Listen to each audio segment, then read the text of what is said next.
माने वज्र के समान से अधिक कठोर। ये वज्र क्या है? ये जो है इंद्र देवता का एक अस्त्र है ना, उससे अधिक कठोर। कलेजा मेरा, मैंने इसके लिए ही तुम्हें वन भेजा। मैंने जो अपने मतलब वज्र के समान जो मेरा कठोर कलेजा था, उसी कलेजे को मैंने कठोर करके, मेरा मतलब उसमें तुम्हारे लिए कोई भी प्रेम था ही नहीं, उस कारण उस समय मैंने तुम्हें अपने बेटे के लिए, अपने बेटे को राजा बनाने के लिए ही तुम्हें वन की तरफ भेज दिया था। घर चलो इसी के लिए, ना रूठो अब यूं। कैकेयी कहती है, हे राम तुम इसी के लिए मतलब भरत के लिए ही, अपने भाई भरत के लिए ही घर चलो, अब रूठो यूं, अब रूठो मत। कहूँ और कुछ और कहूँ तो उसे सुनेंगे सब क्यों। अगर मैं कुछ और भी कहना चाहूँ तो अब सब लोग मेरी बात को कोई भी अहमियत नहीं देगा, कोई भी सुनना पसंद नहीं करेगा। बस अब मेरी बात और थोड़ी सी जो है उसको सुन लो। क्या कहती हैं? मुझको यह प्यारा और इसे तुम प्यारे। मुझको यह प्यारा मतलब किसके लिए कह रहे हैं? भरत के लिए, अपने बेटे के लिए। वो कह रही मुझे मेरा बेटा यानी कि भरत प्यारा है, और इसे तुम प्यारे, और मेरे बेटे को यानी कि भरत को तुम प्यारे हो। मेरे दुगने प्रिय रहो ना मुझसे न्यारे। न्यारे माने अलग। हे मेरे दुगने प्रिय यानी कि भरत के भी प्रिय हो, और मतलब तुम, भरत मेरा प्रिय है और तुम भरत के प्रिय हो, हम दोनों के प्रिय। हे दुगने प्रिय श्री राम, तुम अब हमसे अलग मत रहो। मैं इसे ना जानूं किंतु जानते हो तो। ये समझ लो कि मैं तो अपने बच्चे को चलो नहीं समझ पाई, मगर तुम तो मेरे बेटे को जानते हो, तुम तो अपने भाई भरत को जानते हो। अपने से पहले इसे मानते हो तुम अपने को सबसे पीछे रखते हो और भरत को सबसे आगे रखते हो।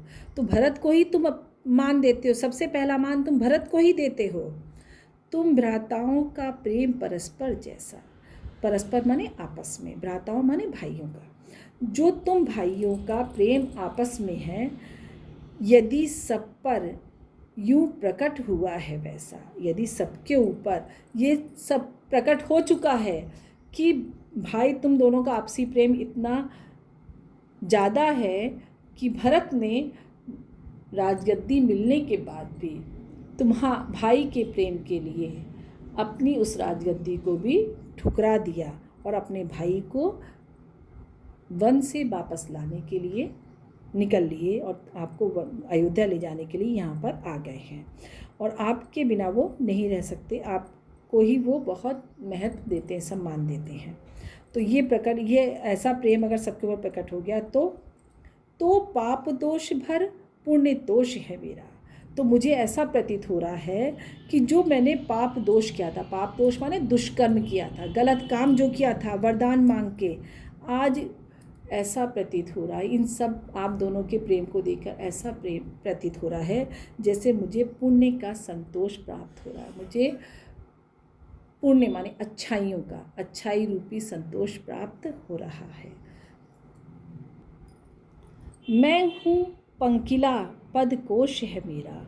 मैं पंकिला माने कीचड़ से भरी हुई, कीचड़ के समान, मतलब मैं एक कीचड़ के समान हूँ। पदकोश है मेरा, और ये भरत किसके समान है? पदकोश मीन्स कमल के फूलों का गुच्छा।